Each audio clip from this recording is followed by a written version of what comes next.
should not be allowed to create fake news which is not based on facts because it can disturb the public order. ये अफवाहें फैलाते हैं। Social media के बारे में आप सबसे भी एक अपील है कि थोड़ा देख लें, मतलब जो आया उसको आगे नहीं करना चाहिए। इसमें एक बहुत बड़ा झूठ का बाजार भी है। झूठ के बाजार में रौनक तो बहुत है, गोया बुलबुले जैसी तुरंत ही फट जाती है। पकड़ भी लोगे तो क्या हासिल होगा सिवाय धोखे के। राजनीतिक दलों को बहुत पर्सनल अटैक से बचना चाहिए। दुश्मनी जमकर करो, लेकिन ये गुंजाइश रहे। दुश्मनी जम के करो, लेकिन ये गुंजाइश रहे, जब कभी हम दोस्त हो जाएं तो शर्मिंदा ना हो। अधूरी हसरतों का इल्जाम हर बार हम पर लगाना ठीक नहीं। ये ईवीएम कह रही है, मैं नहीं कह रहा हूं। अधूरी हसरतों का इल्जाम हर बार हम पे लगाना ठीक नहीं। वफा खुद से नहीं होती, खता ईवीएम की कहते हो। और बाद में गोया जब परिणाम आता है तो उस पर कायम भी नहीं रहते। से lot during the elections while we are conscious of two facts, that the social media helps us in taking out our outreach programs. जितना हम यूथ, विमेन, वोटर्स को अपने पास लाने की कोशिश करते हैं, उस मीडियम को यूज करते हैं। We are also conscious that on social media, in democracy, there is a full freedom to criticize anybody, including criticizing us.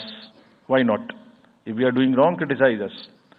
But you should not be allowed to create fake news which is not based on facts because it can disturb the public order. ये अफवाहें फैलाते हैं। तो हमने सबको instructions दी हैं, किस किस्म का इंस्टीट्यूशनलाइज तरीका किया। ये कुछ इस तरीके की नई चीजें हैं जो इस बार के चुनाव में सबको देखने की मिलेंगी। मैंने मसिल पावर के बारे में भी बताया, मनी पावर के बारे में भी बताया, मिस इन्फॉर्मेशन के बारे में। तो ये जो प्रोसेस है इलेक्शन का, जो आज से शुरू हो रहा है काउंटिंग के बीच तक, जिसमें शोर शराबा, गंदगी की संभावना बनी रहती थी, वो हमारा प्रयास है कि कम से कम हो। उसके प्रति हम बहुत ज्यादा सजग रहें। इसमें क्या करेंगे? Under section 69 and 79(3) of the IT Act, authorized authority of each state is empowered to ask for takedown of the social media posts. In almost all states, authorized officials have been appointed or are being appointed. In each district, we have done thorough trainings as to how to deal with this kind of a menace. So this is on the preventive side, but there is also a promotional side. All our entire machinery will now react to whatever is coming by facts. We will try and join the issue instead of being in the background.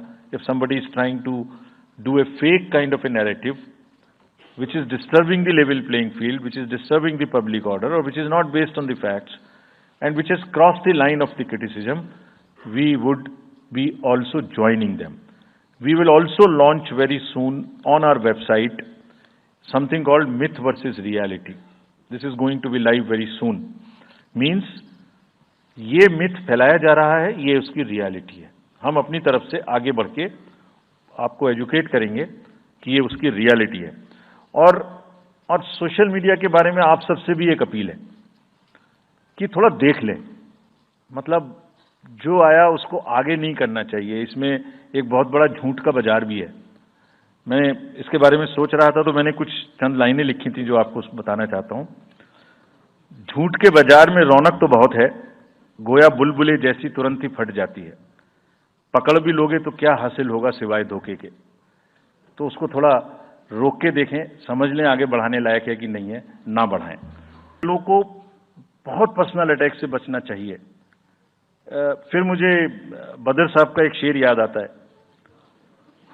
दुश्मनी जमकर करो, लेकिन ये गुंजाइश रहे। दुश्मनी जम के करो, लेकिन ये गुंजाइश रहे, जब कभी हम दोस्त हो जाएं तो शर्मिंदा ना हो। और वैसे भी आजकल जल्दी जल्दी दोस्त बनना और जल्दी जल्दी दुश्मन बनने की प्रक्रिया थोड़ी ज्यादा चल रही है। तो तो पार्टीज कम से कम ऐसा ना गंदा बोलें कि वो एक दूसरे के दुश्मन बन जाएं और फिर कुछ ना हो सके।